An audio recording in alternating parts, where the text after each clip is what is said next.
যশোরের মনিরামপুর উপজেলা পরিষদের আয়োজনে 2024-25 অর্থ বছরের বাজেট সভা অনুষ্ঠিত হয়েছে। মনিরামপুর প্রতিনিধির পাঠানো প্রতিবেদনে থাকছে বিস্তারিত।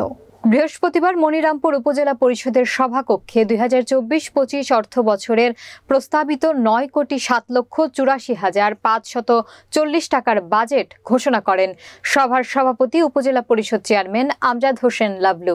এ সময় উপস্থিত ছিলেন মনিরামপুর উপজেলা নির্বাহী কর্মকর্তা জাকির হোসেন, মনিরামপুর উপজেলা পরিষদের ভাইস চেয়ারম্যান সন্দীপ ঘোষ, মনিরামপুর উপজেলা পরিষদের মহিলা ভাইস চেয়ারম্যান কাজী জলি আক্তার, মনিরামপুর পৌরসভার মেয়র কাজী মাহমুদুল হাসান, ইউনিয়নের চেয়ারম্যান ও মেম্বারগণ, উপজেলার কর্মকর্তা সহ ইলেকট্রনিক ও প্রিন্ট পত্রিকার সাংবাদিকবৃন্দ।